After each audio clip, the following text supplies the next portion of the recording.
is going on, guys? It is Christmas Eve right now, and as you can see, we got packages we ordered.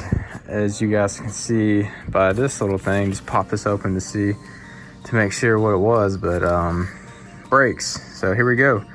RT Offroad, Crown Automotive, good stuff. So what this is, first package right here, I'll show you guys. It is a huge rotor. So that's not only just a rotor kit, this is a 13-inch rotor. This is a full big brake kit, so we're talking about calipers, pads, brackets, everything. I believe this box was just rotors, and that was heavy. Alright, so there's both of the rotors, very large. These are for a Ram 1500 pickup truck. So, you know, if that tells you anything, that's some pretty big brakes. It's gonna be bolt on for the JK 5x5 lug pattern. These rotors look so nice. It's gonna be greasy from manufacturing oil and all that to not rust. But yeah, it looks really fancy, and so far so good. These should fit, I guess, like a stock JK. I don't know why you'd put this big of brakes on a stock JK, but they should fit like with the wheels and all that. So here are the pads, obviously much larger than factory, and we just bought factory pads because we thought that this brake kit was gonna be here next week. So I got some spare stock pads for now. And then these should be the calipers and the caliper brackets. Came in 2 boxes, so that's cool. Okay, here we go.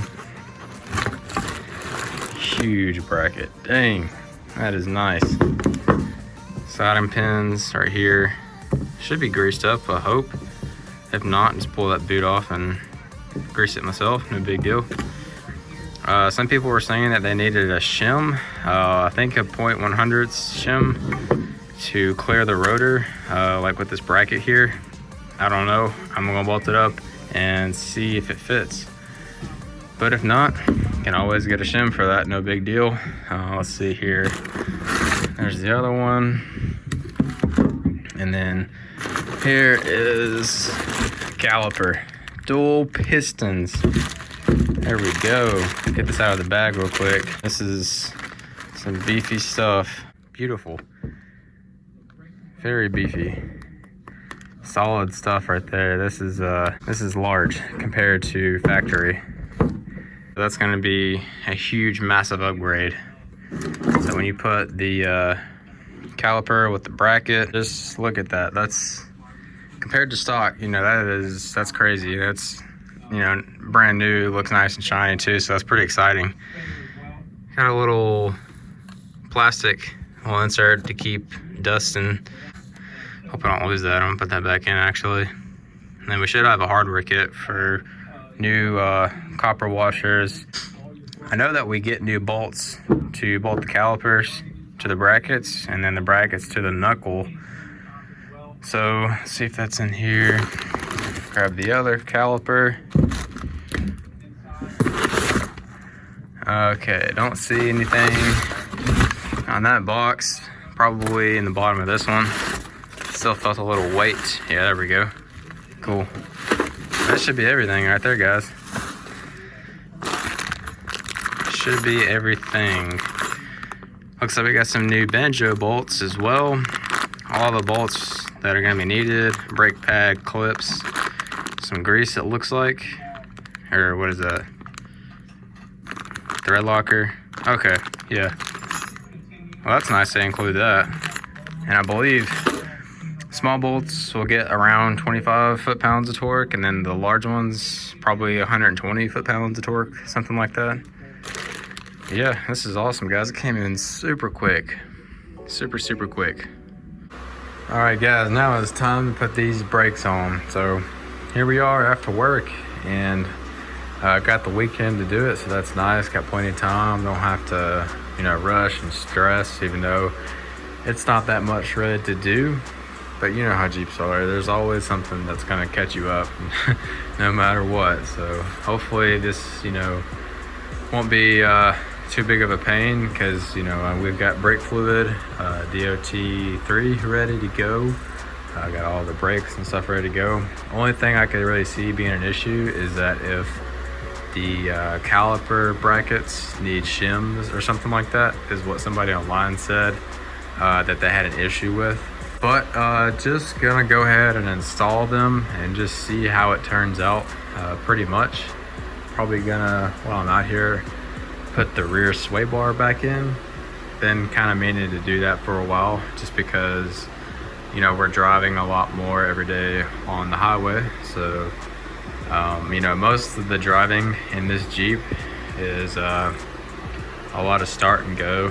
So the brakes were pretty much the main thing here, having to abruptly stop very frequently every day. So yeah, brakes are definitely our main concern, just because the factory brakes, when you need to brake heavy and hard, they're just not there. So that's why we went ahead and pulled the trigger on these, and hopefully there'll be a humongous improvement, and you know, be in spec to where they're going to be safe. So let you guys know how they go.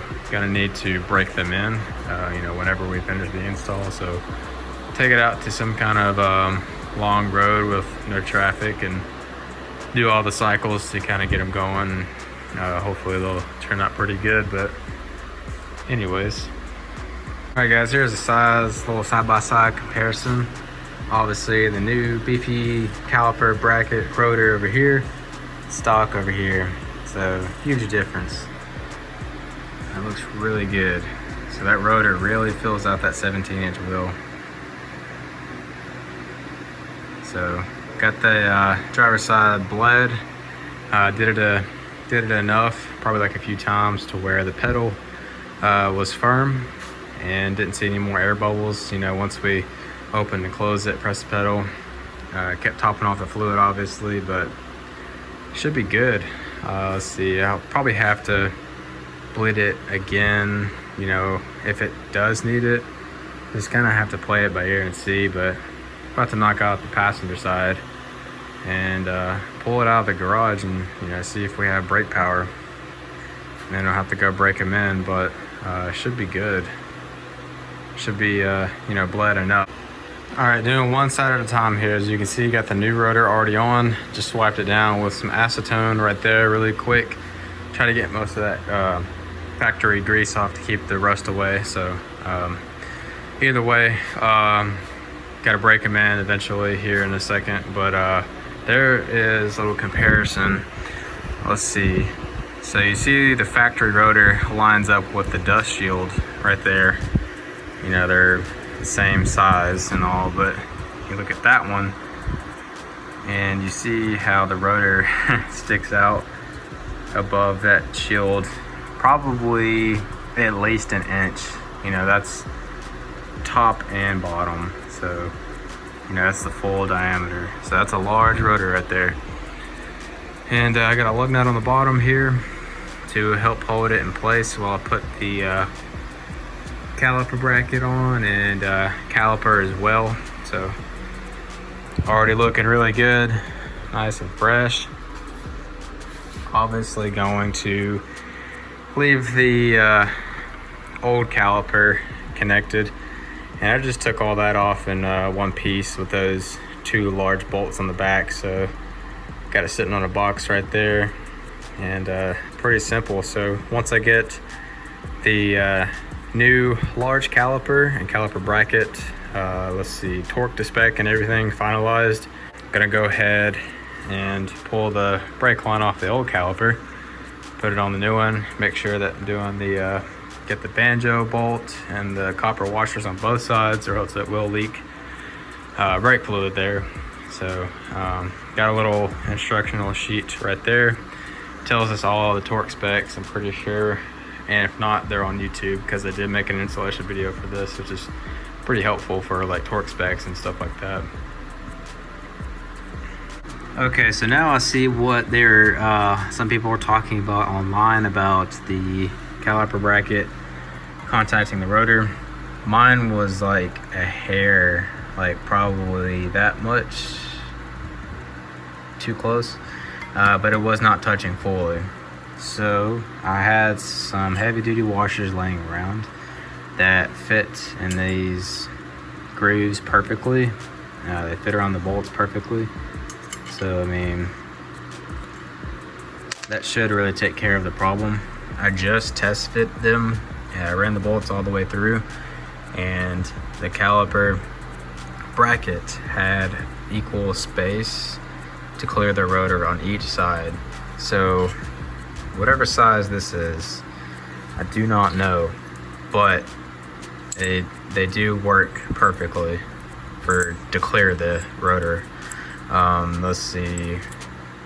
I mean, you can just kind of get an idea of how they look. They're not super thin, but they're not super thick either. I tried some thicker ones and it was actually too much, so it was about to contact on this side instead there. So what I'm kind of talking about is basically like this clearance side to side at the top there where the brake pads sit.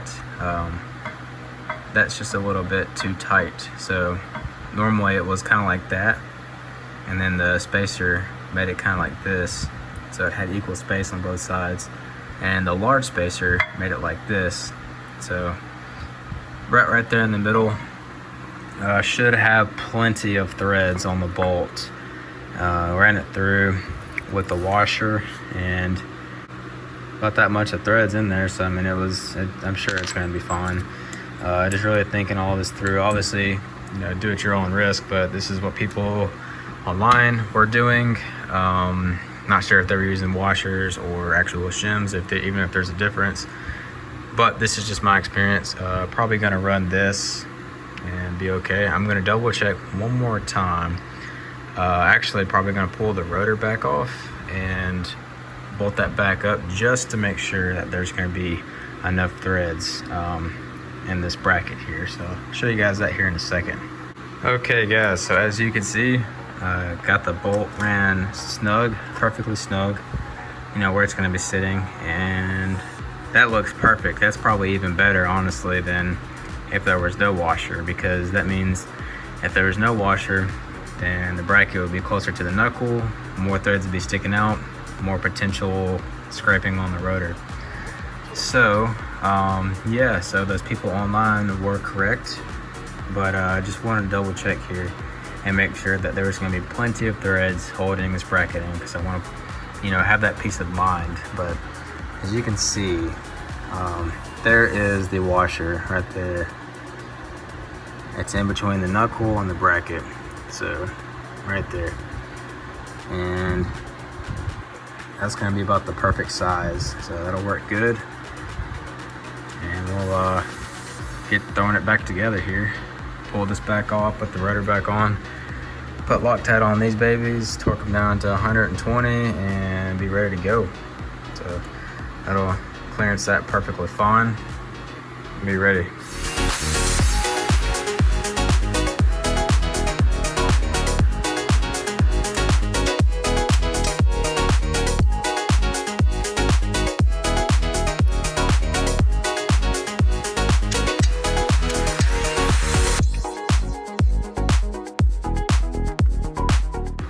Alright guys, time to throw the caliper on. Got the brake pads on.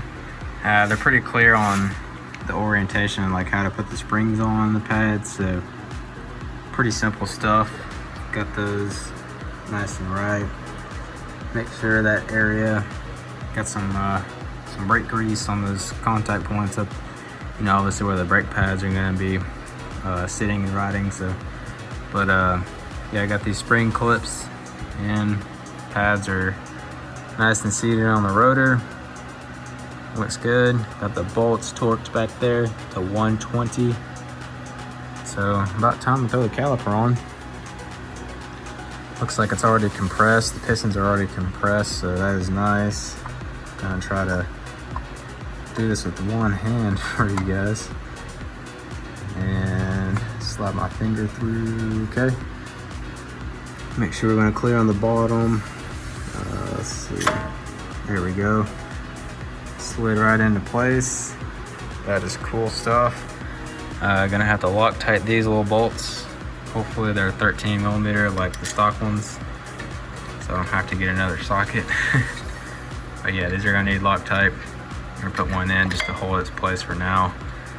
And let's see, I have to hold that obviously. I might as well throw the other one in here too, just for a second, just to kind of get an idea of what it's gonna look like. And then we got a little rubber thing to keep the dirt out, but that's where the brake line's gonna attach right there. So I'm pretty sure we got a torque. Let's see, caliper, bolts, just says the red Loctite, doesn't say torque specs on those. I'm pretty sure they're 26 foot-pounds, but I'm gonna do 30 foot-pounds. I don't think there's really gonna be a problem with that. But first impressions, guys, these brakes, yeah, that looks right. That looks a lot better. Yeah, that's looks like it's supposed to right there. That's legit. And there's a tiny stock one. Yeah, that's gonna stop these 40s really good. Hopefully, it's supposed to anyway. Yep, that's looking a lot better. Axle's starting to look a lot more beefy compared to stock. Ball joints, gussets, truss, and all that. And these big brakes, big rotors, really helps out a ton. Slowly beefing it up. All right, so we got the brake line on and torqued that down. So this is the orientation that I chose, and the guy in the video had it flipped up. So, you know, the brake line loop going up and then right. So that 90-degree angle curve going like this. So basically just taking this and flipping it upside down. I tried that, but it seemed like it was kind of under a little bit too much twist pressure, and I didn't really feel comfortable with that. So what I did is I kind of just took it off the old caliper and put it directly on, you know, how it was on the old caliper, as if the caliper was going to go back on. So, and then obviously I just kind of tilted it down a little bit so it would fit along. It's basically the way that felt best to me. So, you know, without, it was basically the least stress. I kind of played with it for like 5 minutes, different orientations, and really trying to make sure that there was no brake fluid running dry up here. So we're still topped off max level. It did get down to the lower. I don't think that it was too low and got air in the system or anything concerning. But I got the brake fluid on hand, and yeah, I made sure that was topped off because a lot of fluid came out. I'm gonna have to rinse off that old caliper, all that good stuff outside. But got my one-person bleeder, little tool thing that I made here, a little hose with a zip tie and a Powerade bottle. Got it going uphill, so you know air won't get back in. So I got this cracked open loose, about to press the brakes, and hopefully that'll kind of push fluid out, and then I'll close the valve and, you know, repeat that a couple times. You know, there's plenty of YouTube videos on how to bleed brakes, but I need to go ahead and finish this before it starts bleeding too much. So yeah, that's what I'm doing right now. I'm bleeding this side, then I'm going to start on the next side. All right, taking them out here, doing the test drive brake installation, posts, whatever you want to call it, breaking in of the brakes.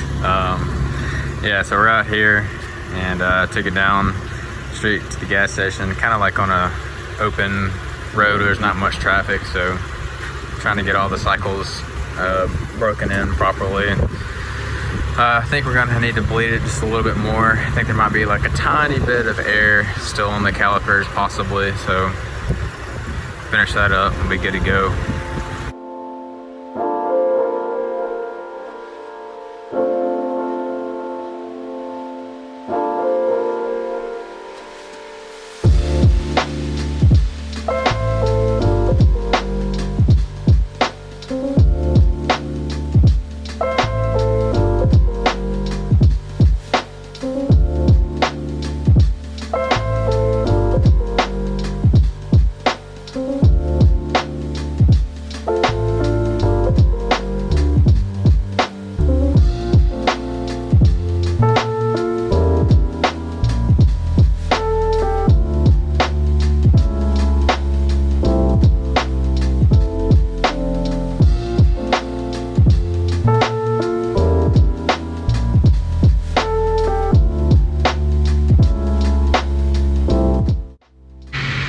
Alright, decided to hit a little trail too and test them out, I guess, while we're out here. So, pretty cool view out here, pretty sick.